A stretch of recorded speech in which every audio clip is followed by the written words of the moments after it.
Explico, vamos aquí a ingresar a la hermana Joana. Llegó la hermana Joana. Bienvenida, la hermana Joana Barón. Y gracias, Dios le bendiga. mucho gusto, hermana. Bienvenida a la clase.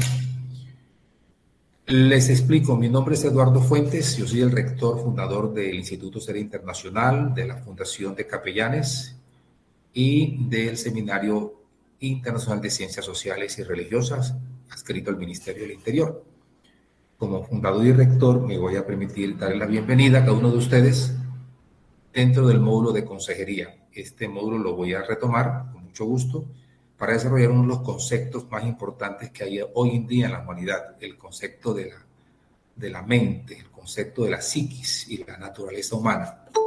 Cómo la naturaleza humana es importante tenerla en cuenta para hacer una terapia o una intervención psicológica. Bienvenido, hermano Uber, a la clase. Uber Carvajal, pastor en Armenia. Bienvenido. Gracias, hermano. Mucho gusto. Entonces, mire, ¿por qué el grupo es nutrido y etéreo?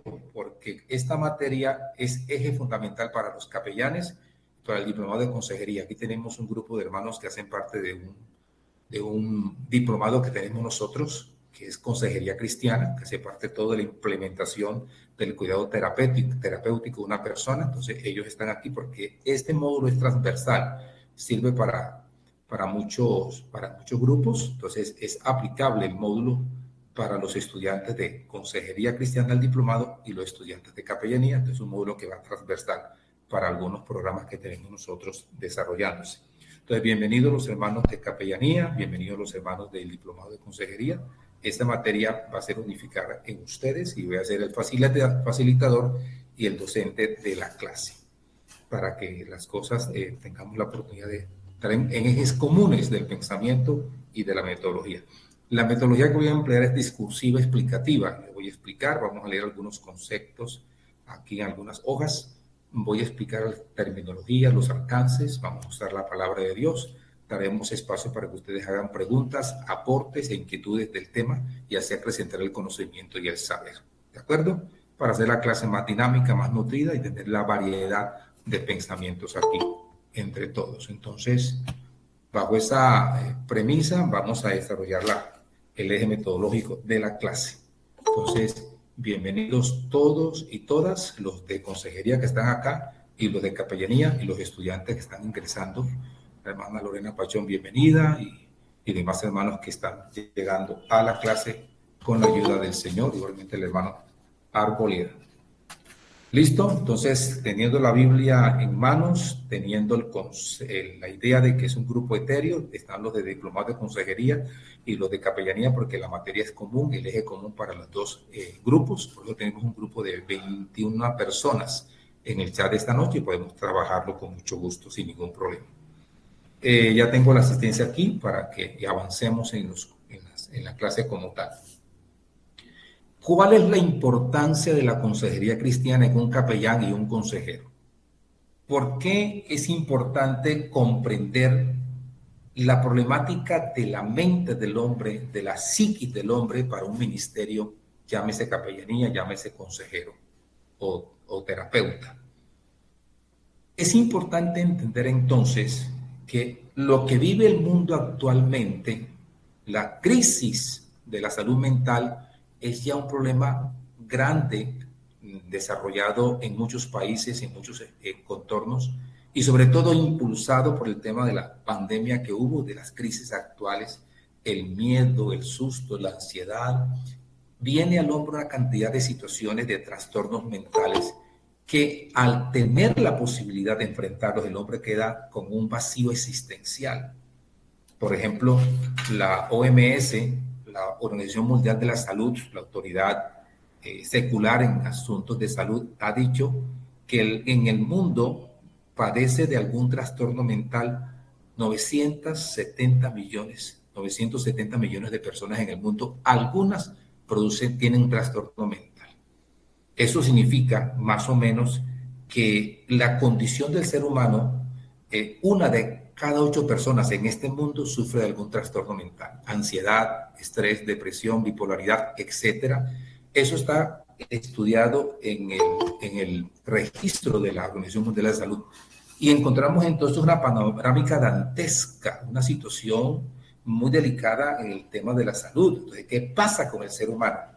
Y es donde vienen las grandes corrientes de la psicología, los grandes movimientos de apoyo a la salud mental del ser humano, tanto clínico como la psicología conductista, la psicología existencialista, el psicoanálisis. Vienen todas esas corrientes de psicología para aportar algo al ser humano, para ayudarle a salir de esa ansiedad o de esa depresión o de ese estrés o de ese estado de bipolaridad, etcétera, etcétera. Entonces se requiere el método científico, el análisis de la conducta del hombre, porque está así, de qué manera podemos ayudarlo y sacarlo o que él pueda avanzar en su mejoría.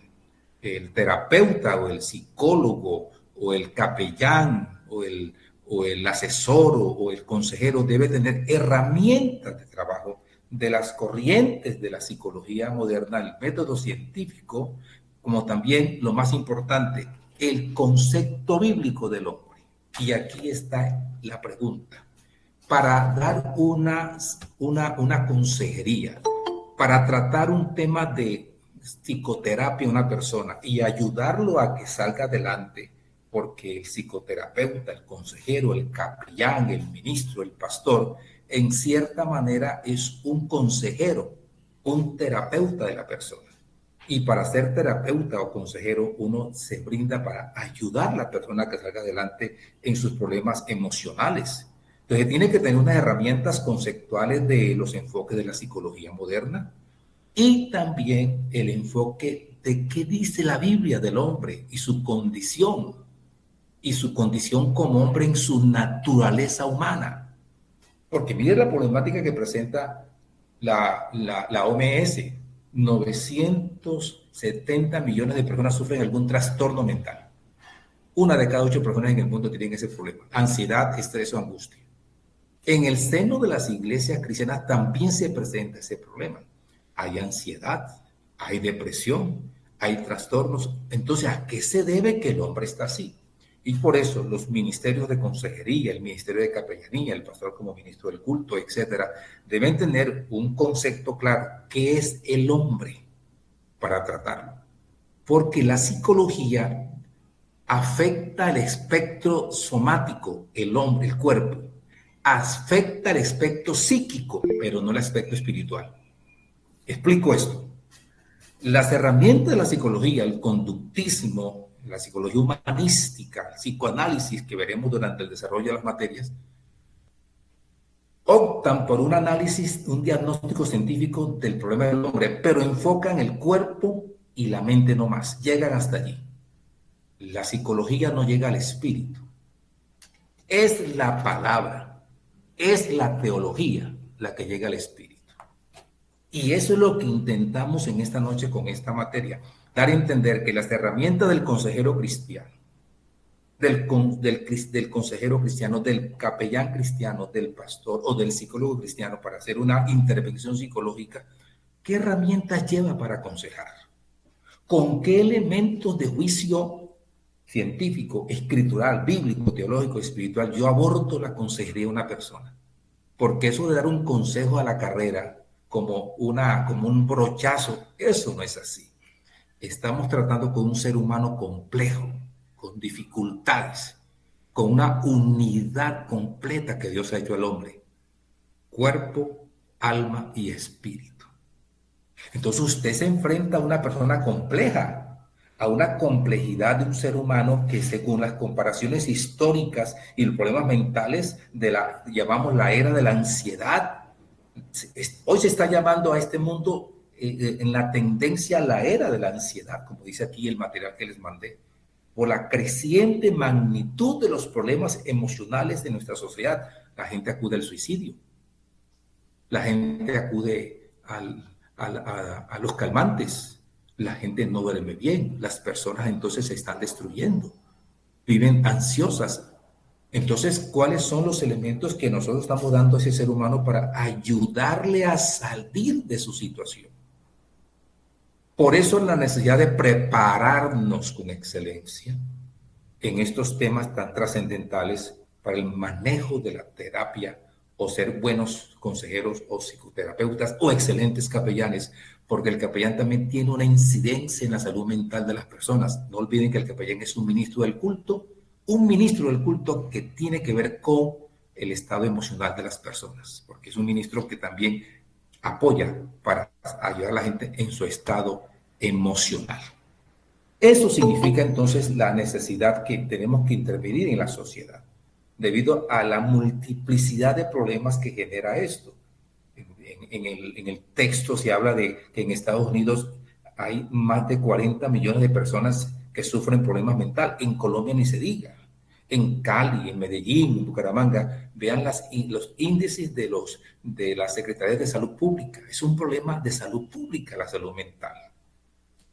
Ya es un tema que las EPS están abordando, que las alcaldías están abordando, que el Ministerio de Salud está desarrollando presupuesto para atender la salud mental de la población, porque es un problema de salud mental.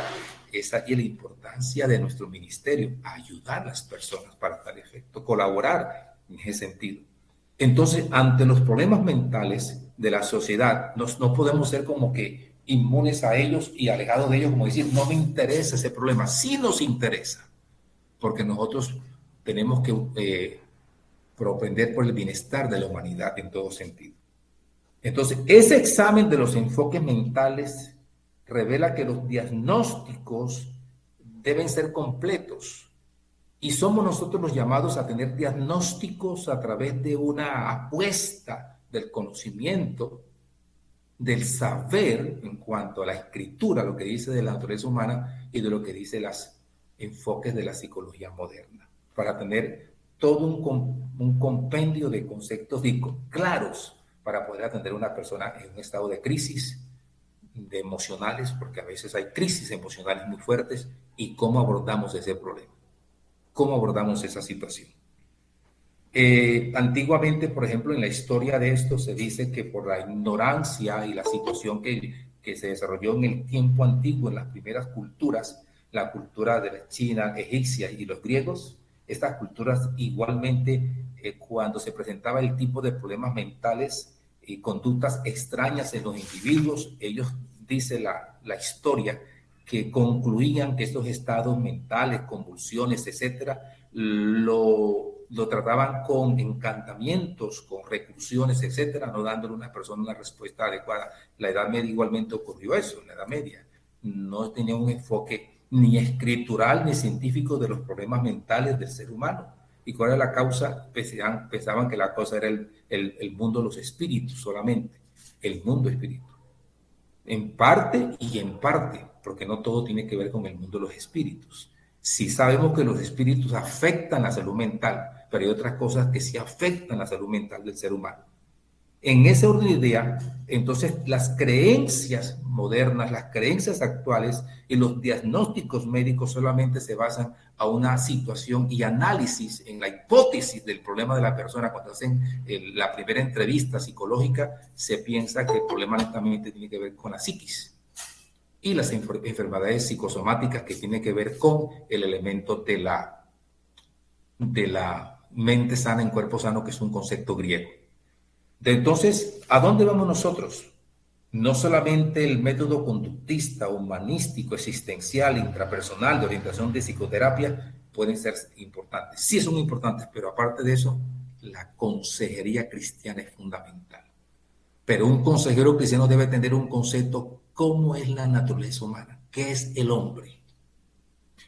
El Salmo 8 y el Salmo 144 nos hacen una pregunta interesante. Si usted lee, abre el texto sagrado, va a encontrar usted en el Salmo 8, versículo 4, la siguiente expresión. Igualmente está en concordancia con el Salmo 144, versículos 3 y 4. Si usted lee esto, dice: ¿qué es el hombre para que tengas de él memoria? Hasta allí. Que hay una pregunta interesante en el texto. Hay una pregunta interesante en el texto bíblico, en los Salmos, y que nos interesa en esta noche contestar. ¿Qué es el hombre?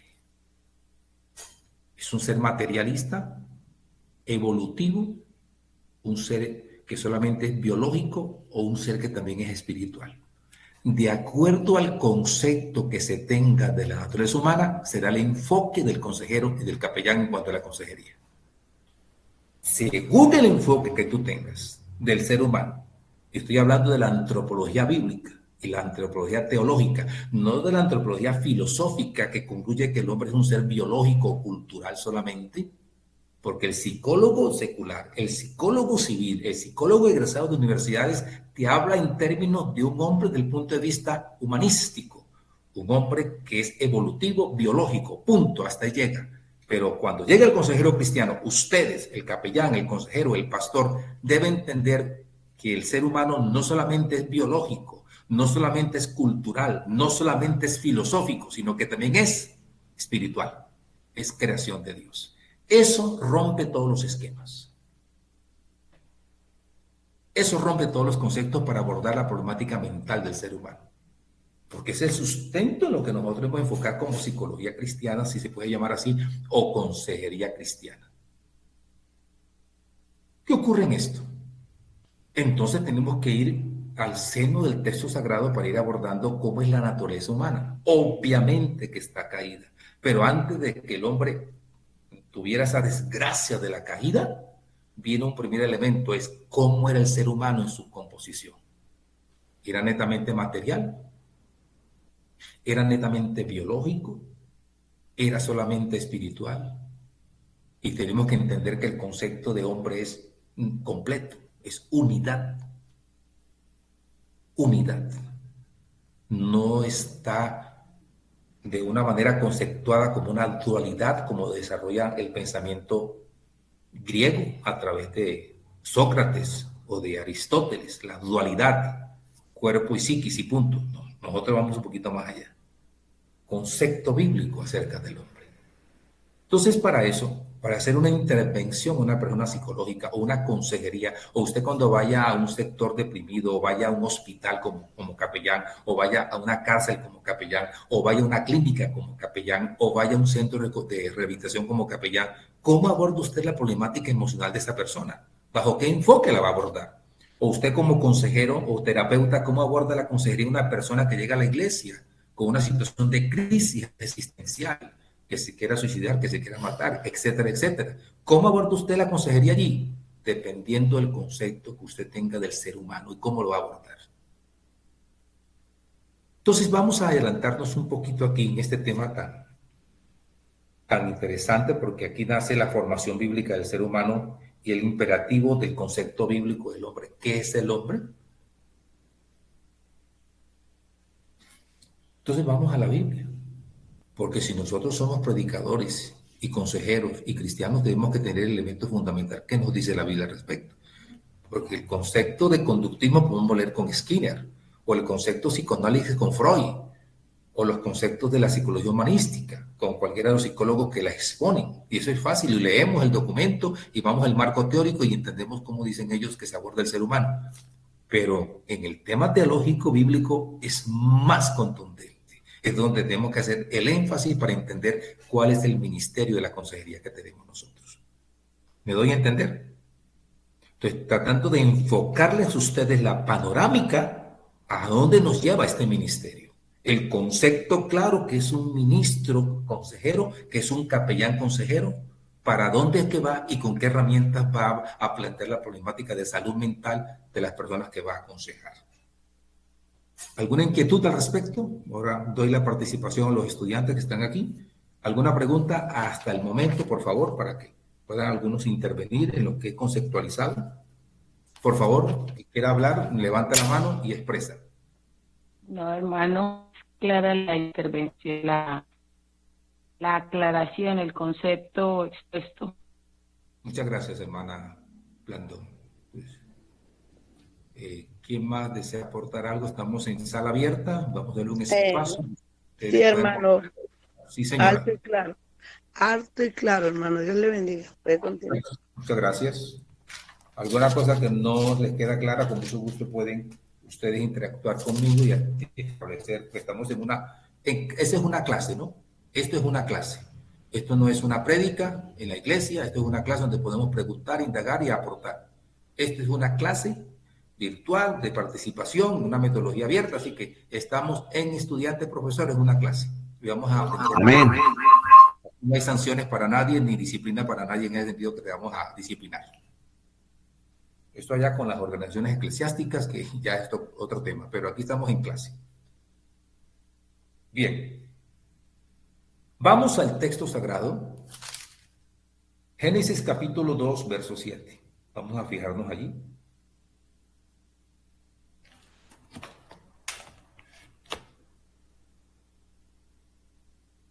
Entonces, ya tienen el texto sagrado. Entonces, Jehová Dios formó al hombre del polvo de la tierra y sopló en su nariz aliento de vida, y fue el hombre un alma viviente, como dice la otra versión, y esta dice un ser viviente. La palabra hombre en el texto hebreo es Adama. Adama en el hebreo es tierra roja, humo, polvo rojo, Adama. Y Dios formó al hombre, la humanidad, porque después la distinción de género masculino y femenino viene más adelante. Ish e Isha. Ish, varón. Isa, varona. Especifica la división entre el género femenino y el género masculino. Ish, varón. Isa, varona, mujer. Pero acá en el texto sagrado al comienzo se está hablando de la humanidad en el concepto de Dios en la creación. Y fue, dice aquí el texto, formó al hombre del polvo de la tierra. O sea que Adán, con M, pasa que aquí en la traducción Reina Valera aparece con N, Adán, con M, es humanidad, tierra seca, tierra roja, polvo de la tierra. Adán, dando la connotación, primeramente, del punto de vista biológico, del punto de vista físico del ser humano. Ahí está la connotación física, pero no todo queda allí. No todo queda allí. Entonces, note usted que después que Dios formó, moldeó al hombre del polvo de la tierra, de Adama, tierra roja, como dice Adama en hebreo, dice, sopló en su nariz el aliento de vida. Viene el componente espiritual, soplo. Ruach, en hebreo, ruach. Ese ruach es aliento de vida. Es el soplo de vida que Dios impregnó en ese cuerpo, en esa composición orgánica, en la estructura orgánica del hombre, soplo o aliento de vida. Y una vez que el hombre recibe ese impacto que influye en su ser, le viene el concepto de un ser viviente o alma viviente o un ser, un ente, en griego ontos. O sea que el ser humano no solamente es materia o espíritu, el ser humano es un compendio, el ser humano es una estructura completa de lo biológico y lo espiritual para que tenga existencia o alma viviente, para que piense, razone, tenga sentimientos y emociones. De ahí produce la psiquis, la mente, ser viviente. Y eso está completo en nosotros como naturaleza humana. Entonces el hombre, si se enferma en el cuerpo, se enfermará entonces en el alma. Y si se enferma en el alma, se enferma en el cuerpo. Y si se enferma en el espíritu, se enferma. Porque todo está unido, no está dividido. Entonces por eso el tipo de enfermedades psicosomáticas que la gente le duele aquí y le duele acá y está por acá. Vamos a ver cuáles son las problemáticas de pensamiento, no duerme, tiene insomnio, tiene fobias, etc. Entonces, ¿cuál es el problema del ser humano que tiene una parálisis y no sabe qué es? Y todo a veces se lo atañamos a los espíritus inmundos, y no es así. No todo es influencia de espíritus malos, a veces es influencia de una mala alimentación o una descompensación emocional, tanto pensar en los problemas y se descompensa el ser humano totalmente.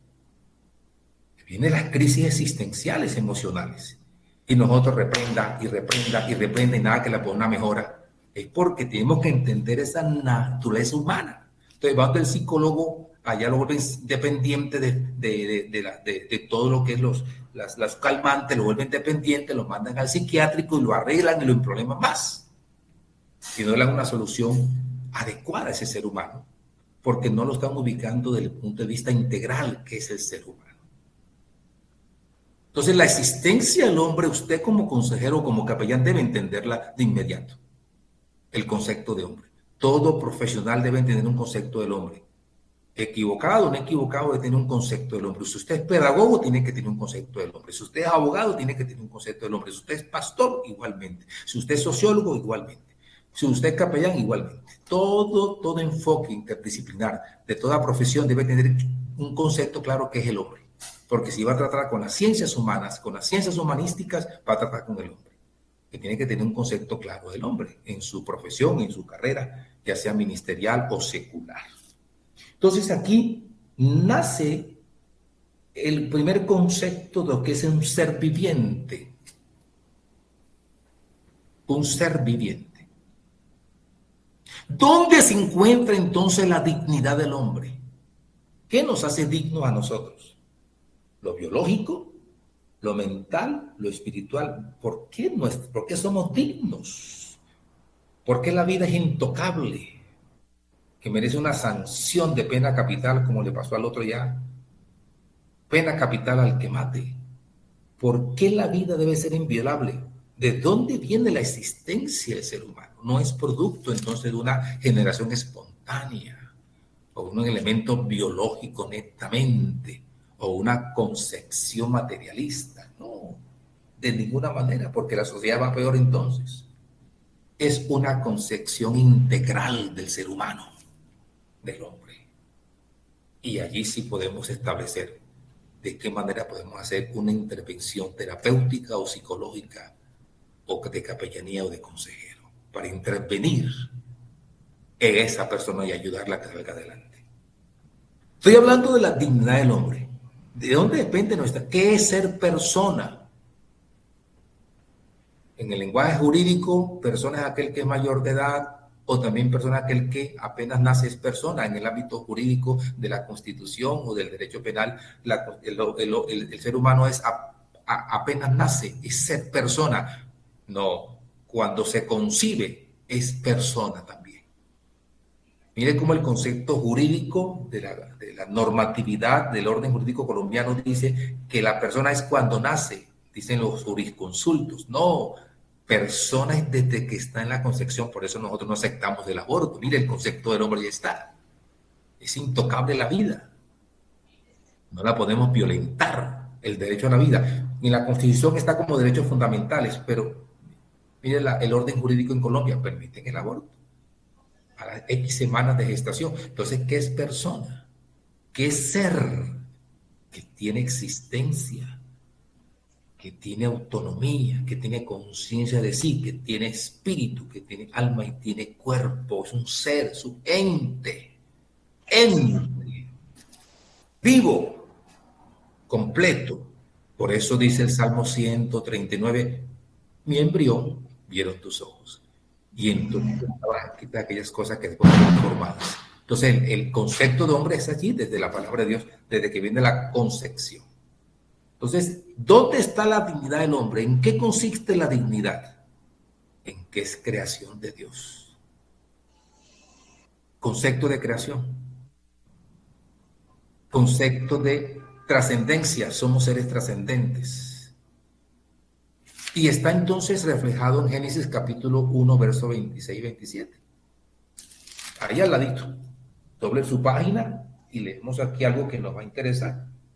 Entonces dice aquí, entonces dijo Dios, hagamos al hombre a nuestra imagen, conforme a nuestra semejanza, y señoré en los peces del mar, en las aves de los cielos, en las bestias de toda la tierra y todo animal que se arrastra sobre la tierra. Y creó Dios al hombre a imagen de Dios lo creó, para un hombre lo creó. Y les dijo, y los bendijo y les dijo, fructificad y multiplicaos, llenad la tierra, sojuzgadla, señoread en los peces del mar, en las aves de los cielos y en todas las bestias que se mueven sobre la tierra. ¿Quién nos enseña este texto aquí? Cuando dice hagamos el hombre, viene la misma palabra en hebreo, Adán, con M, Adán, del hebreo raíz Adama, que es humanidad. La humanidad, el ser humano.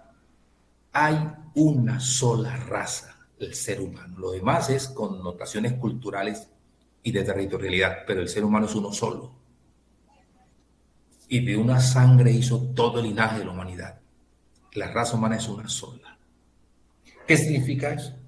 Que la dignidad del hombre viene porque le transmiten una imagen, le transmiten unas capacidades, unos valores, unas condiciones diferentes propias de la dignidad del ser humano, creado por Dios, diseñado por Dios. Y ese diseño inteligente de Dios hacia el hombre, que lo creó con esa capacidad espiritual de ser inteligente, de ser consciente, de tener voluntad, de tener eticidad, de tener qué es el bien y qué es el mal, porque se lo impregnaron desde el Edén, se viene connotada a partir del mandato cultural que Dios le da al hombre. ¿Cuál es el mandato cultural que va al lado de la imagen de Dios en el ser humano? Señoread, sojuzgad, administren y cuiden la tierra, tienen capacidades para administrar. Entonces el hombre es un ser que puede llegar a desarrollar una capacidad de inteligencia, no tanto de conocimiento, porque el saber es una cosa y la inteligencia es otra cosa. Aquí no se fue a la universidad a estudiar conceptos teóricos. Aquí fue creación y como creado tenía capacidad inteligente para gobernar y para sojuzgar y cuidar la tierra. Me doy a entender. Miren lo importante que es eso. A veces la persona dice, no, es que yo soy inteligente porque tengo saberes, tengo diplomas, tengo títulos. No, usted tiene conocimientos. La aplicabilidad de ese conocimiento te hace inteligente, porque si no sabe hacer nada con el conocimiento no pasa nada. Entonces la inteligencia es poner en acción lo que uno sabe para el bien, no para el mal. Aquí Dios da una orden. Aquí da Dios una orden. Y el hombre debe cumplir esa orden. Es una orden que se llama el orden cultural en Génesis. Y vemos, ya para terminar esta primera fase de conceptos que le estoy dando, ¿cuál fue la primera actividad intelectual del hombre en el Edén?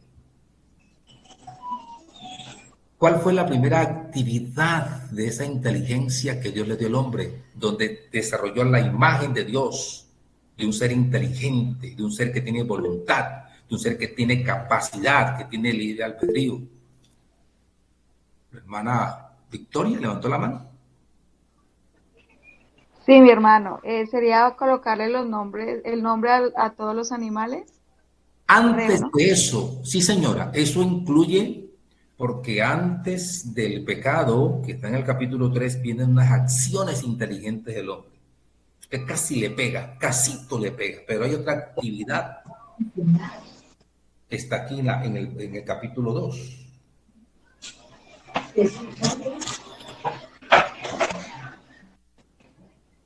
Entonces, aquí se los voy a leer. Verso 15. Alguien que lo lea, por favor.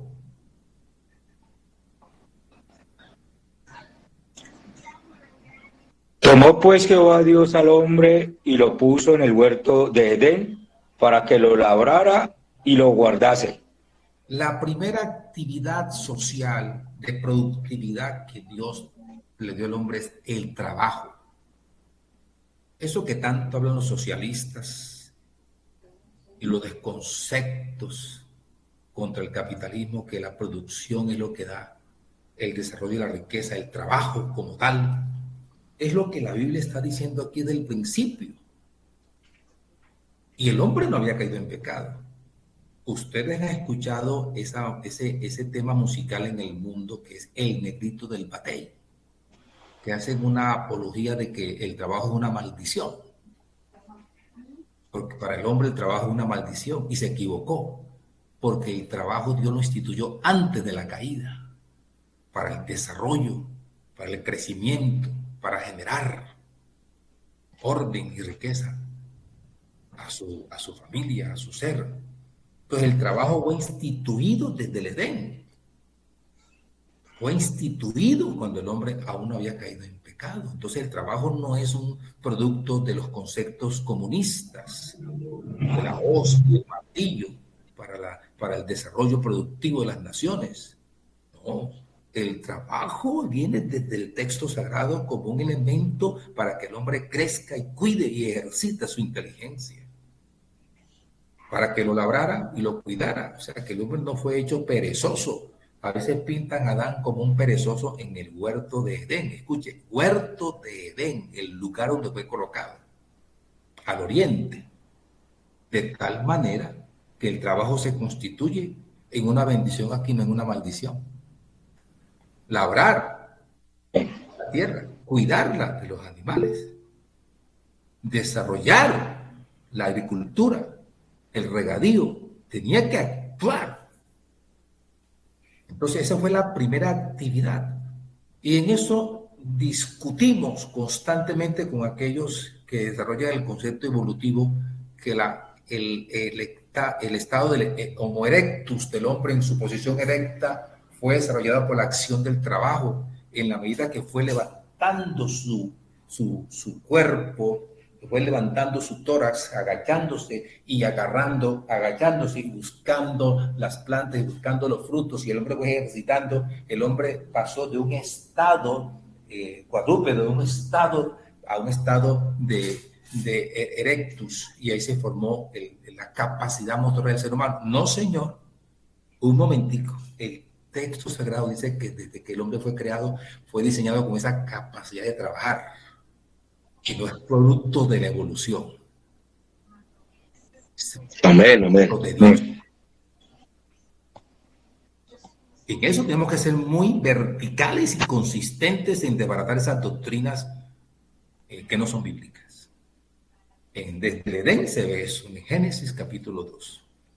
La otra actividad inteligente que el hombre desarrolló fue a partir de la puesta en nombre de los animales, como dijo la hermana que intervino, la hermana Victoria, que está más adelante. Ustedes saben que es una actividad científica de observación. Para hacer construcción científica hay que observar, escribir, detallar, pulir la información, decantar la información, teorizar la información. Son procedimientos de la metodología de la investigación y el análisis científico, que es la observación y la puesta en análisis de los datos. ¿Qué hizo Adán con los animales? Para poner el nombre a ellos. Los tocó, los olió, tuvo que verlos, tuvo que observarlos, su forma de caminar, su forma de comer, su forma de dormir. Fue un trabajo de observación y de análisis permanente. No fue que fue colocando nombre a la topa tolondra, así como al tutiplén, así a la carrera. No, fue un trabajo inteligente que Dios le dio a la capacidad del hombre para que lo hiciera. La inteligencia del ser humano. Ahí está cuando le puso nombre a los animales. ¿Entender? Una actividad de inteligencia, de saber, de ser humano. Entonces el ser humano es completo. Viene desde Génesis. Es integral el ser humano. Y allí hay otro texto que nos va a interesar, que es un concepto de eticidad del ser humano, ética. Miren lo que dice el versículo 16, 17. Uno que lo lea, por favor.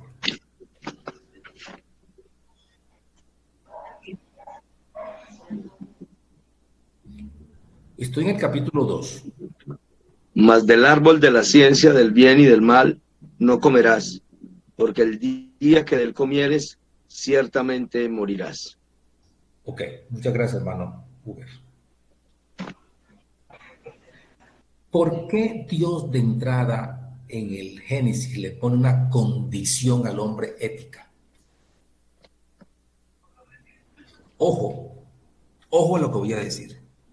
Dios está por encima del bien y el mal. Es el hombre el que está sujeto al bien y el mal. Y ya el concepto de mal se conoció acá. ¿Cómo usted puede discernir que está el concepto de bien y mal en la Biblia desde Génesis 2 y aparece en el 3 el tema de la desobediencia. Entonces el concepto de eticidad del hombre en su conducta de moralidad ya estaba diseñado en el ser humano. Ya estaba. Y estoy hablando de la naturaleza humana. ¿Qué es el mal en la Biblia entonces? ¿Un ente o una condición o unas limitaciones? ¿Qué es el mal? Porque Dios no creó el mal. Dios no creó el mal. El mal sucede en la acción de un ser. Ese es el mal. ¿Qué tipifica el mal? Cuando el hombre no obedece a Dios, hace el mal. Es el concepto bíblico. Amén. A veces creemos que el mal es matar a una persona. Amén, amén. No, mal es en la Biblia, el mal es aquel ente que no se sujeta a una normatividad o un principio divino. Ese es el mal. Por eso Lucifer cayó.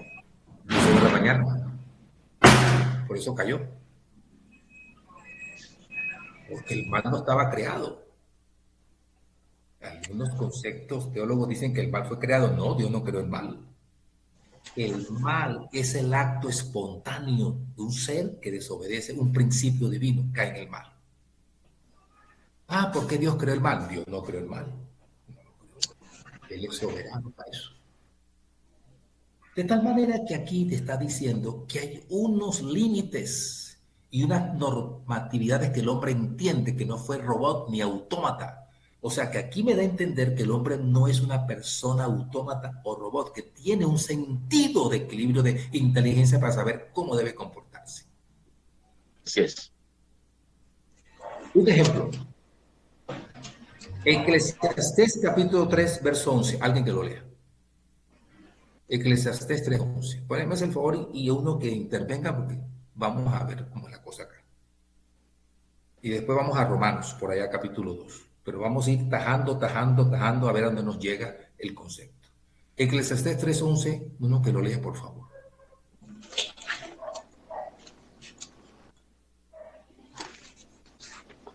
Todo lo hizo hermoso en su tiempo y ha puesto eternidad. Siga, hermano Saldrega. Edgar, siga. Todo lo hizo hermoso en su tiempo y ha puesto eternidad en el corazón de ellos, sin que alcance el hombre a entender la obra que ha hecho Dios desde el principio hasta el fin. Gracias. ¿Qué le propone usted este versículo? ¿Qué le propone usted en su forma de interpretar? Porque para leer hay que interpretar. Toda lectura merece una interpretación, sino para que uno lee. Si usted lee, tiene que interpretar qué quiere decir y cómo se dijo y para qué se dijo. Se llama lectura crítica. Lectura crítica es aquella que uno pregunta al texto qué es. Te están diciendo ahí que algo Dios puso en el hombre. Que hay algo en el hombre, en su ser, que Dios puso. Y lo puso para algo. Lo puso para algo, para que el hombre no solamente fuera materia, o fuera biológico, o fuera un ser solamente pensante, sino que puso algo interior que es como un sensor que pone en el ser humano para que entienda qué es el bien y qué es el mal. O sea, el hombre para que sea consciente dónde están los límites de su conducta, de su comportamiento. Está impregnado en la naturaleza humana. Y no como dijo Sócrates. ¿Sabe qué dijo Sócrates? Que el hombre peca por ignorancia. Y algunos filósofos de la modernidad emplean ese concepto. Emplean el concepto que el hombre es desobediente, hace el mal por ignorancia. No, un momentico. Entonces le apuestan a la educación, le apuestan a la cultura, le apuestan a... Por eso es que el humanismo es ese, ¿no? Entonces, como el hombre hace el mal por ignorancia, entonces eduquémoslo. Lo dijo Juan Jacobo Rousseau, eduquémoslo para que no haga el mal. No, el hombre sabe en su ser interno, hay unas condiciones que son puestas ahí. Puso eternidad en el corazón de él. Exactamente, puso unos sensores, unos elementos internos en su espíritu para que el hombre hiciera la gran diferencia qué es obedecer y qué no es obedecer, porque aquí de Génesis hay unas conductas y unas aperturas y unas responsabilidades aquí, y unas condiciones de la responsabilidad. No lo hicieron autómata, vea, haga esto como un robot. Usted es inteligente, tiene responsabilidad y tiene límites. Dios se reserva eso, los límites de la conducta humana. Dios dice, haga esto, si haces el bien, te irá bien, si haces el mal, te irá mal. Dios es soberano. Entonces, la filosofía en eso se equivoca. Lo lamento mucho por Sócrates, por Rousseau, por Kant, con la ética situacional, la ética existencial, que dice que la ética es lo que tú veas y lo que tú entiendas de la ética, de acuerdo a tu pensamiento, eso es ético, de acuerdo a tu posición, ética existencial de Manuel Kant. No, señor. No, el ser humano tiene unas condiciones allí que sabe que la cosa va mal y en su conciencia lo sabe. Y no es por ignorancia, porque Dios ha puesto eso en el ser humano. Para terminar esta primera parte, quiero invitarlos a ir a Romanos capítulo 2. Estoy hablando de la naturaleza humana del enfoque bíblico, teológico. Que es lo que nos va a servir para entender qué es el ser humano. Concepto de antropología bíblica estoy dando acá, para entender la psicología del ser humano. Entonces vamos, me acompañan por favor. Y un hermano se prepara allí, Romanos capítulo 2, que muchos de ustedes lo conocen y que seguramente han predicado en esto, pero vamos a aplicarlo. Capítulo 2 de Romanos. Entonces, vamos a mostrar allí el versículo número 14 al 16, estos 3 versículos. Y un hermano que tenga la bondad, o una hermana participe y me tenga esta lectura, por favor. Amén. Dios les bendiga. Amén. Porque cuando los gentiles que no tienen ley hacen por naturaleza lo que es la ley, esto, aunque no tengan ley, son ley para sí mismos, mostrando la obra de la ley escrita en sus corazones, dando testimonio su conciencia y acusándoles o defendiéndoles sus razonamientos. En el día en que Dios juzgará por Jesucristo los secretos de los hombres conforme a mi evangelio. Muchas gracias, hermana Tatiana. En la guía dice algo que en la página número 13 dice la guía. No obstante, este modelo nace de la información bíblica acerca del hombre y tiene un impacto significativo en el proceso de orientación. Usted, para orientar a una persona, tiene que tener el concepto claro que es el hombre. No solamente el concepto de las teorías psicológicas. Tiene que tener claro el concepto del hombre y por qué el hombre hace eso. La lectura te lleva aquí a concluir que no solamente el método médico, psicoanalítico, conductista, humanístico que vamos a ver durante las clases, vamos a conceptualizar esas informaciones de la psicología para la consejería, no son los únicos, no pueden ser los únicos. La influencia del método bíblico, del método de la consejería bíblica es sumamente importante para trabajar el ser humano.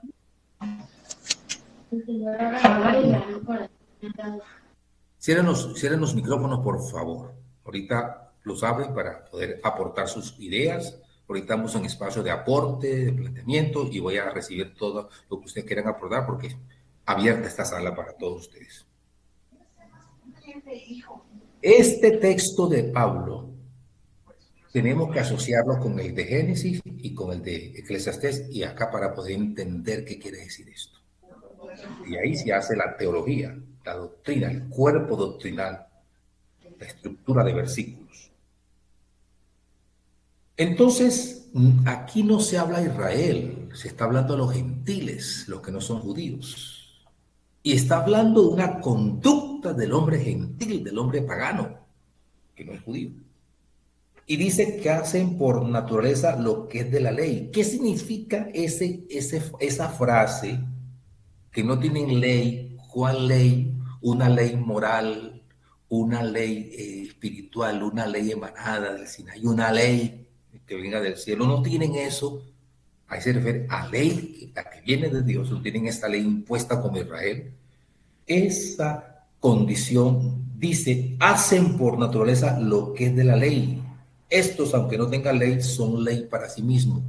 Eso significa que la antropología humana del hombre en su concepto de su existencia tiene responsabilidades en su conducta él mismo y no se puede justificar. Porque eso que Dios ha puesto en su corazón, en su ser internamente, lo lleva un día a que él sea consciente de sus actos malos. Para que Dios sea reconocido justo en su palabra y no por justo en su juicio, como dice el Salmo, para que Dios sea reconocido justo en su palabra aquí y tenido por justo en su juicio. Nadie se le escapará por esa condición. Señor, yo no sabía. Entonces los aborígenes pueden decir, es que yo no sabía nada de la ley, no sabía nada de ti. Ojalá. ¿Cómo será juzgado el ser humano que nunca escuchó el Evangelio en su naturaleza? ¿Tendrá justificación o no tendrá justificación por sus actos? Las barbaries que ocurrieron en el tiempo antiguo, los exterminios que hubo antes de la ley mosaica, las matanzas que hubo en el ser humano, en las naciones, ¿cómo serán juzgados los seres humanos? O la forma en que el hombre violentó al otro, matándolo. Porque por naturaleza hacen los de la ley, o sea, hay una conducta humana. Por eso los antiguos, los abuelos, los sobrines, tenían unos códigos de conducta. El código de Hammurabi, que es uno de los más antiguos babilónicos, tiene unos códigos de conductas hermosos. ¿Por qué sacaron esos códigos de conducta? Porque el hombre tiene una naturaleza que lo lleva a eso, a ser una eticidad y una moralidad. Entonces, hoy en día se dice que es cultural, que lo que allá es malo, aquí es bueno, lo que aquí es bueno, allá es malo. No, señor, y eso tratando de justificar la naturaleza humana en su pecaminosidad. No, señor, ¿cómo así que cultural? No, señor. Eso todo es cultura, todo es humanismo y lo quieren implementar por el saber, el conocimiento. No, es la naturaleza humana la que tiene que responder en su conducta, por su condición. Porque su naturaleza lo lleva de una manera u otra a establecer eso. Bueno, Julio, cierre el micrófono, por favor. No, pues entonces estoy grabando la clase, pastor, entonces. No, mano, si el hermano Jim está grabando. Cierre el micrófono, por favor. ¿Ok? Entonces, significa entonces... Sí puede cerrar el micrófono y también puede grabar, hermano. No, por favor, cierren los micrófonos, que ya después, si el hermano Jim está grabando, le mandamos la grabación para que usted la escuche después. No me afecte la clase. De tal manera que esa condición del ser humano es lo que le da su naturaleza. Aunque esté caída, tiene responsabilidad, porque hay una obra escrita en su corazón que da testimonio en su conciencia o no el día que sea juzgado, porque habla de un juicio. Los secretos de los hombres conforme al Evangelio, que es el Evangelio eterno. Entonces, hay una estructura definida en el juicio de Dios, que es conforme a unos lineamientos que Dios puso en el ser humano desde que le puso ley en su corazón. Por eso el ser humano tiene responsabilidades. Que yo no sabía por qué lo hice. Que yo no sabía por qué lo hice. Sí supo por qué lo hizo. Es que no sabía, es por ignorancia. No es por ignorancia, es la conducta que debe ser responsable. Entonces, para aconsejar a una persona en un estado, hay que entender esa trama del ser humano en su condición, o en su condición caída en este momento, pero sigue la misma responsabilidad. Entonces, quería darles estos avances, plantear estos conceptos bíblicos teológicos para comprender la naturaleza humana, porque de aquí en adelante tenemos que hablar de todos los enfoques de la psicología para poder hacer teoterapia, psicología, aplicación, terapia, o sea, consejería, para llegar al trabajo ministerial de un consejero o de un capellán cuando se enfrente a unas situaciones de estas en cualquier contexto. Entonces, ¿cómo tú eres formado para entender el ser humano? ¿Es netamente biológico? ¿Es netamente un ser evolutivo? ¿Un ser netamente psiquis? No, es un ser completo. Es un ser completo integral. Y ahorita, después que ustedes intervengan, doy otros textos para establecer cómo llegar a la espiritualidad del ser humano, cómo la abordamos, cómo la podemos abordar. ¿Alguno quiere plantear, quiere opinar, quiere abordar, brevemente, ¿no? Porque es una clase y aquí usted, como estudiante, puede aportar brevemente, un minuto, menos de un minuto, su apreciación, su concepto.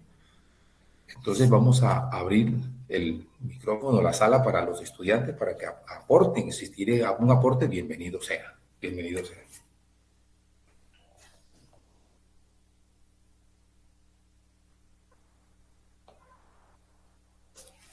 ¿Los escucho? Sí, pastor, está claro porque estamos hablando de la voluntad no permisiva del hombre, que a veces el hombre peca por su voluntad permisiva, porque sabe correctamente los preceptos de Dios. Entonces estamos hablando que por las cosas permisivas del hombre está bien la En su libre albedrío tiene capacidad de decisiones. Hermano Jaime Morales. Mi hermano Eduardo, por aquí pues quería como compartir algo que tengo respecto al versículo 14 y 15 de Romanos 2, que me pareció interesante, no sé si puedan aportar algo allí. Dice, los gentiles que no tienen la ley hacen cosas como honrar a sus padres, lo que indica que creen en una ley moral básica, según el versículo 15. Su corazón sabe diferenciar lo bueno de lo malo. Esta ley de la conciencia les sirve de juez en lugar de la de Moisés. Okay. Eso se aplica, Jaime, muchas gracias, para aquellos que han vivido sin ley mosaica y que quieren justificar sus actos. Ok. Mira lo que dice, ley moral básica en una conciencia. Significa que el ser humano puede evadirse de su responsabilidad ante Dios. Sea de cualquier contexto histórico. No puede evadirse su responsabilidad, porque entonces Dios no va a ser tenido por justo en su juicio. Y el Salmo 51 dice que Dios tiene que ser tenido por justo en su juicio. Gracias, hermano Jaime, por su gran aporte. Hermana Roy Angarita. Levantó la mano. Roy Angarita. Gracias, pastor. Dios les bendiga. Bueno, hay un argumento que se oye mucho entre los jóvenes hablando pues de lo que es el libre albedrío, ¿sí? ¿Cómo nosotros pudiéramos derribar ese argumento con bases bíblicas cuando ellos sostienen que Dios creó al hombre con la capacidad de decidir si pecaba o no? Entonces, hacen ver a Dios como que juega con la voluntad del hombre diciendo, bueno, ahí está el mal y usted sabrá si cae o no. Si Dios es todopoderoso, ¿por qué no creó al hombre con la capacidad innata de decidir siempre por el bien? Pero le puso como la trampa con el libre albedrío. ¿Cómo podemos derribar ese argumento? Gracias. Por la misma condición de ser humano, porque los seres humanos con la condición humana no tienen la capacidad de ser ángeles ni Dios, ni dioses, los famosos divinidades, como se dice. Porque el hombre en su condición humana es un ser creado que tiene lo que estaba diciendo aquí el pastor Jaime Morales, una condición básica de conciencia para ser humano. Por eso es ser humano, con esas condiciones. No puede ser creado como un ser robot o un ser autómata, como un animal. Por eso nos diferenciamos de los animales, por nuestra racionalidad y capacidad de decisiones en la conciencia que tenemos de responsabilidad. Y aquí está el punto. El ser humano, los jóvenes quieren evadir su responsabilidad en sus actos. Quieren justificar sus actos a toda costa, echando de la culpa a Dios de sus estados pecaminosos. Y se equivocan, porque el ser humano desde el Edén tiene un estado de responsabilidad. En la vida hay normas establecidas y leyes, así como en el mundo físico. Hay leyes en el mundo del humano, hay leyes y normas de conducta del ser humano, porque esa es la puesta en común. Ese es el orden establecido. Tú tienes la capacidad ética de decidir tus conductas. Tienes la capacidad ética de decidir tu estado, porque es tu decisión para saber el camino correcto y el camino incorrecto, pero el hombre tiene la opción de decidir y esa es la ventaja. Y fue condicionado por Dios desde el principio para establecer un ser humano que lo honrara libremente, espontáneamente, sin presiones, porque fácilmente Dios podía gobernar el reino de los animales y ya, pero gobierna también el reino de los humanos, donde establecen esa puesta en común de que el hombre debe decidir sus actos y sus propósitos con lo que se llama responsabilidad. Esa forma en que los jóvenes hablan hoy es evadiendo su responsabilidad a sus conductas. Porque entonces fuéramos unos animales guiados por instintos, entonces no tiene sentido ser humano. No tiene sentido ser humano. Entonces, tenemos un ser moral, tenemos un ser intelectual, tenemos un ser que tiene voluntad y tenemos un ser que es racionalmente inteligente para decidir sus actos. Entonces, esa es la forma particular de la raza humana. Así es el ser humano. Esa es la naturaleza del hombre. Entonces le dieron un Edén, le dieron trabajo, le dieron posibilidad de llamar a los animales, le dieron todo, sojuzgue, gobierne, decida, es su decisión para que gobierne el mundo bajo un estado de condiciones responsables. Entonces hoy en día la juventud no quiere ser responsable, le echa la culpa al Estado, le echa la culpa a la sociedad. Entonces, como dice, ese es un concepto de Juan Jacobo Rousseau, el famoso de la modernidad. El hombre nace bueno, la sociedad lo corrompe. El hombre nace bueno, en la sociedad lo corrompe, la culpa es la sociedad. Es un concepto de Rousseau que ha permeado el concepto de humanidad. De tal manera que ahí está toda la impregnación de un pensamiento filosófico en la cultura del ser humano y en las universidades, cuando se habla de hombre, de antropología, de cosmovisión, se habla el concepto de Rousseau, que el hombre, el culpable de sus males es la sociedad y no es el mismo. Es una forma de evadir su responsabilidad, mi estimada hermana. Jim, Pastor Jim y hermano Huber. Amén. Muy de acuerdo con lo que dice el hermano Eduardo y quería como aportar unos versículos y algo que creo también con... Perdón, hermano Jim, hermana Lady Joana se prepara también. Hermana Lady levantó la mano porque aquí hay participación. Hermano Jim, hermano Huber y la hermana Lady Joana. En eso, el hermano Jim. Ok. Bueno, acerca de lo que usted está hablando de la responsabilidad que tiene el hombre, pues las escrituras muestran primero que Dios destruyó la tierra con inundación, pero después de que hace Noé esa ofrenda que presenta delante de Dios cuando bajan del arca, el Señor dice: no volveré a destruir la tierra por causa del hombre, porque he visto que el corazón del hombre se inclina hacia la maldad desde los días de su juventud. Quiere decir que el hombre desde muy pequeño se inclina hacia lo malo, por eso al niño nadie le enseña a morder al otro y el niño muerde al otro. El niño no le enseñan a robarse el borrador del otro, pero va y aparece con un borrador y un lápiz que no es de él, porque el corazón del hombre se inclina hacia lo malo desde los días de su juventud.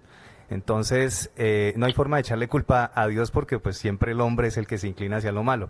Luego muestra la historia de que los hijos tenían que llevar el pecado de los padres, pero llega un momento donde el Señor dice: no, aquí cada uno va a llevar su pecado. Creo que dice que a los padres les dio de entera o comieron las uvas agrias y a los hijos les dará de entera, pero luego dice el Señor: no, el que peque pues morirá por su pecado, el que haya sido malo por su maldad, pero el que haga lo bueno pues será justificado por haber hecho lo bueno.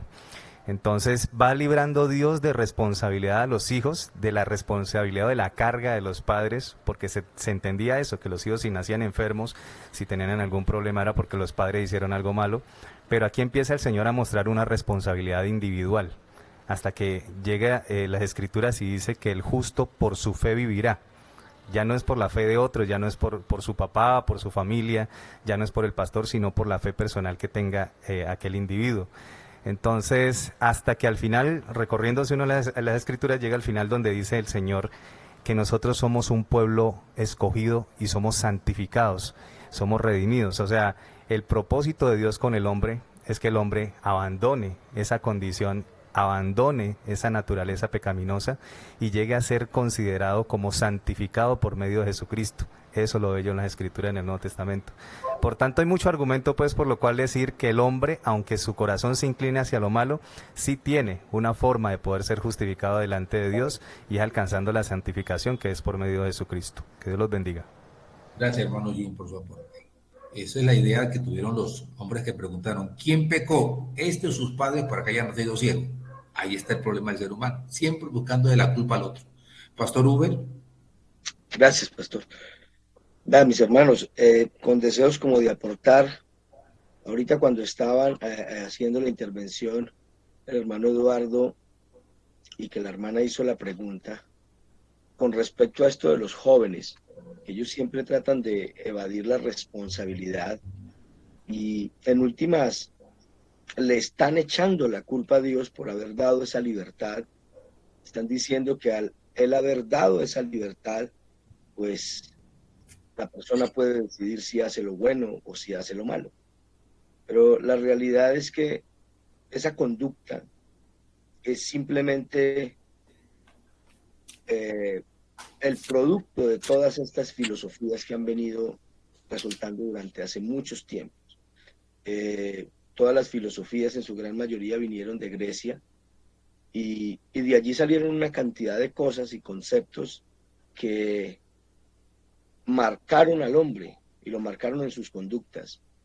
Para nosotros es bueno diferenciar un poco entre lo teológico que tenemos que hacer, lógico, todo es basado en la Biblia, el consejo, lo que tenemos que llevar hacia eso, pero también es manejar el concepto de la capellanía a nivel profesional, de cómo se manejan estos conceptos, no solamente llevándolos a la Biblia en sí, sino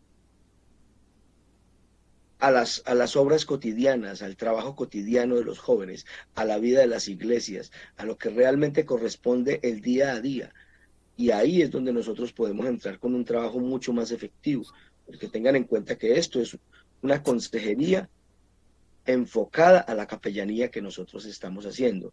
Entonces, claro, si nos ponemos a mirar conceptos bíblicos, yo creo que todos aquí tenemos una cantidad de versículos donde podemos llevar todos estos conceptos pues a buen término, tratando de debatir cualquiera de las cosas que se presenten.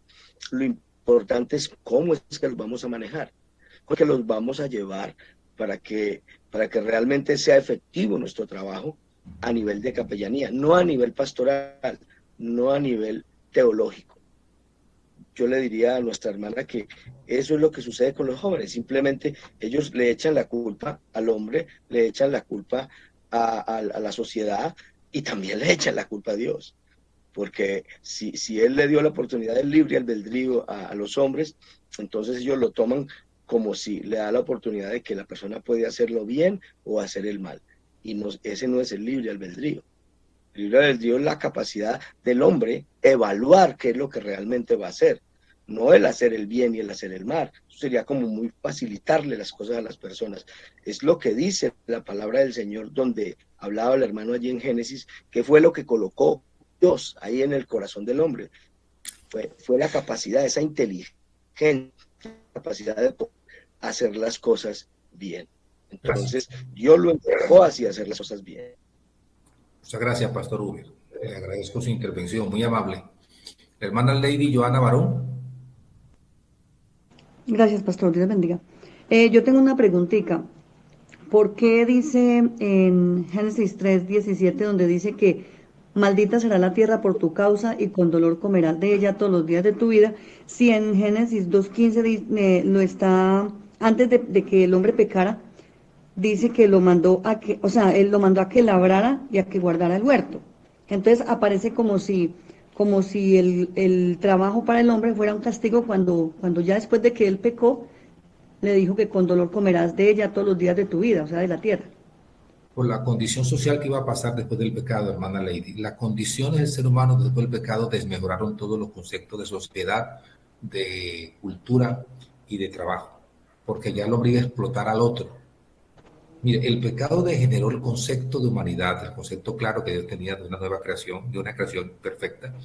El pecado le pasó factura a todo lo que es la institucionalidad del ser humano. Entonces ya el hombre empezó a oprimir al otro. Ya empezó... Sí, o sea que entonces al último sí pasó a ser como castigo el trabajo. Por la condición del pecado del hombre, que como la condición de pecaminosidad y de desobediencia es una consecuencia del pecado, una consecuencia de la condición pecaminosa, ¿ok? Consecuencia. Bueno, muchas gracias, Pastor. Con mucho gusto. El hermano, tengo dos acá hermanos, el hermano Gallego y el hermano Osa. Rápidamente, hermano Gallego, por ahí veo su mano levantada. Hermano Gallego, bien pueda. Y el hermano Osa. Amén. Y saludo cristiano a los hermanos. Qué bueno verles de nuevo. No, pues yo pienso de que lo que han dicho todo ha sido muy bueno, muy perfecto. Y ante todas las cosas, pues lo que yo quería agregar es de que no se nos puede olvidar una cosa, y es lo que yo primero aprendí cuando llegué al Señor, y es de que Él es el único ser soberano. Y hace muchos años le dije a alguien, no, que si el Señor quiere, Él puede acabar con la ciudad y bastan segundos. Y luego hay una pregunta, ¿y quién impedirá la mano a Dios? ¿O quién le dirá no haga esto o aquello? Entonces yo pienso de que es muy importante saber de que es nuestro Dios, es un ser soberano, y que si estamos vivos y no nos va a pasar nada, es por pura misericordia. Dios les bendiga. Muchas gracias, pastor. Pastor Enrique Osa. Dios les bendiga, hermanos. Pues yo también tengo de pronto mi aporte. Lo que pasa es que debemos ir al concepto de que en el momento en que el hombre pecó, todos se escudaron con cosas de que le echaban la culpa el uno al otro, ¿sí? Por ejemplo, Dios llama al hombre y le dice, no, Señor, es que la mujer que me diste, la mujer dice, es que la serpiente me engañó, y empezaron todos a sacar excusas, a esconderse detrás de esas herramientas que no les dejaban avanzar, sino que los llevaron a una degradación hasta llegar a que salieron del huerto para que no alcanzaran el árbol de la vida. Entonces, cuando viene Cristo es cuando Él derrumba ya todas esas cosas y abre un camino para que ninguno tenga excusa. Lo que hablaba el hermano al principio, de que Dios colocó dentro de nosotros, dentro de nuestro ser, algo llamado conciencia o una ley que nos rige y que nos dice qué está bien y qué está mal. ¿Ya? Entonces la gente empieza a escudarse debido a que quiere como ocultarse para decirle a Dios que Él es el culpable por haber dejado un libre albedrío, cuando nosotros dentro de sí mismos sabemos qué está bien y qué no está bien. Entonces, cuando uno se escuda en esas cosas, está yendo al momento en que Dios llama a Adán y a Eva a cuentas por haber pecado. Correcto, muy bien. Pues son las mismas herramientas que usaron allá en el huerto del Edén en el momento que pecaron. Gracias. Dios lo bendiga, hermano Carlos, por su aporte. Muy amable. Ok, gracias por los aportes de los hermanos. Entonces vamos a ir concluyendo.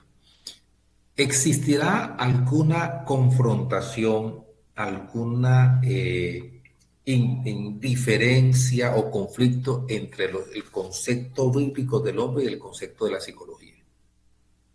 El concepto del humanismo, el concepto psíquico del hombre y el concepto del ser humano desde el punto de vista de la filosofía antropológica. Entonces tenemos que entender dónde están las posiciones para poder armonizar y ayudar al planteamiento de rescatar a ese ser humano que está en crisis, como decía el pastor Uber. Llevar esto a una aplicación práctica en el ministerio que tenemos el día a día. Entonces, si nosotros extraemos toda la corriente de pensamiento humanístico, filosófico, vamos a encontrar que el hombre ha estructurado su propia ciencia, su propio altar del conocimiento, su propia estructura del saber para responder al quién soy yo, para dónde voy y qué hago en este mundo. Protágoras, un sofista de la edad, del tiempo de la filosofía clásica, el famoso Protágoras, que era un sofista bastante interesante en ese tiempo de Sócrates, decía, el hombre es la medida de todas las cosas, en cuanto son y en cuanto no son. Y eso lo han aplicado fuertemente hoy en día en todos los conceptos humanísticos. O sea, lo que tú digas es verdad, así sea mentira para otro es verdad. Entonces, lo que diga el planteamiento aquel, aunque sea absurdo, es verdad para él, hay que creerle. Ese es uno de los problemas de la famosa concepto de la relatividad de la verdad, que también lo aplican en términos académicos al texto sagrado. Entonces dicen, no, es que el hombre es lo que piensa. Un momentico, vamos a establecer allí unas corrientes definidas y unos planteamientos concretos. que es la verdad desde el punto de vista de la existencia del ser humano. Entonces, Protágoras empleó ese concepto que lo repasó después todos los filósofos, lo revisaron, lo absorbieron hasta la edad de la modernidad, la Ilustración, Montesquieu, Voltaire, Rousseau, todos conceptualizaron lo mismo, entonces desarrollaron toda la estructura de la ciencia, con Descartes, el método científico de Descartes. Entonces fíjese que todo viene desde una, como decía el pastor Huber, desde unas raíces filosóficas que pretéritas, que han hecho unos argumentos y unos tópicos que el hombre los ha sembrado y los ha creído a ciegas, así como sea, y ha construido la ciencia con base a ello, porque ha construido la ciencia con base a esos postulados o principios. Entonces nosotros tenemos que llegar a un concepto definido en cuanto al ser humano para poder ministrar bien, Entonces, lo que viene aquí adelante es, con estas bases conceptuales, ya nosotros podemos abordar los enfoques del psicoanálisis de Freud, cómo es la cosa, los enfoques conductistas de Skinner, los enfoques existencialistas, el pensamiento de Sartre, todos los pensamientos de la filosofía, cómo van a abordar eso y qué dice la Biblia para poder ayudar a un ser humano, cómo podemos ayudarlo en la sociedad. Y para finalizar, quiero llevarles a un texto bíblico para servir de elemento, de punta de lanza para el ministerio de ustedes en cuanto a la naturaleza humana. Hebreos capítulo 4, verso 12. Hebreos capítulo 4, verso 12. Este texto es interesante por la connotación aplicable al ser humano, porque la palabra de Dios es viva y eficaz, y más cortante que toda espada de dos filos, y penetra hasta partir alma y espíritu. Dos conceptos que en los griegos nos manejaron muy bien, alma y espíritu. Las coyunturas y los tuétanos y disciernen los pensamientos y las intenciones del corazón. Aquí el texto te da unos elementos vitales para decir hasta dónde llega la palabra de Dios en el ser humano. La psicología llega hasta el cuerpo y la psiquis, pero la palabra llega al cuerpo, a la mente y al espíritu. Es completo lo que hace la palabra. Por eso usted predica y la gente cambia. Usted predica, pastor, y la gente va llorando al altar. O usted da un consejo y la gente siente algo diferente y dice, yo sentí algo diferente, hermano. La palabra me tocó. Porque la palabra no llega solamente a un elemento psíquico, que es lo que hace el psicólogo con sus terapias, con su método científico, y son buenos. Con todas sus técnicas, está bien, las conoceremos. Pero que esto que dice aquí es trascendental. Penetra al alma y al espíritu. Y coge el cuerpo también y lo sana y lo renueva. Es completo la interferencia, la inferencia que hace la palabra en el ser humano, completa. Eso no hay nada que se escape. Entonces, por eso, esto tenemos que manejarlo de ese enfoque para entender que el ministerio de capellanía, el ministerio de consejería, el ministerio pastoral, el ministerio del consejero, el ministerio del maestro, la maestra, todo el que tenga un enfoque tiene que saber qué es el ser humano, cómo es la cosa con el hombre, para entender esa naturaleza y darle unas herramientas de salvación y de esperanza a ese hombre, ser humano que hoy en día vive en una crisis existencial tremenda. El hombre tiene años y años, sigue preguntándose, ¿quién soy yo? ¿Qué hago en este mundo y para dónde voy? Las mismas preguntas de siempre. Las mismas preguntas de siempre se las están haciendo. Igual, no ha cambiado. ¿Por qué? Olvida sus raíces y olvida su esencia. Estimados estudiantes, ha sido un placer estar con ustedes en esta noche, en esta clase de introducción a la consejería, dándole a ustedes conceptos filosóficos y conceptos de la teología, de la filosofía, de la palabra de Dios en cuanto a la naturaleza del hombre para enfocar la consejería cristiana. Próximas clases daremos unos abordajes ya más avanzados en cuanto a los enfoques de la psicología y la palabra de Dios. Muchas gracias por la atención, muchas gracias por estar en la clase. Tuvimos una asistencia de 26 personas en esta noche. 28. 20, no, porque estaba la coordinadora de la plataforma y estoy... Son 26, porque hay una coordinadora acá que me maneja a mí la plataforma, que ahí es Alejandra, es la coordinadora de la plataforma, y está mi persona, entonces se reduce. Vamos a darle gracias a Dios por todo lo que se pudo hacer ahí. Espero que esta clase sea bendición. Ahí está el material, léanlo, porque ese material vamos a abarcarlo en próximas clases, el material que les mandé y otras cosas que les voy a mandar de apoyo al chat. Pastor Uber, nos despide en oración, por favor.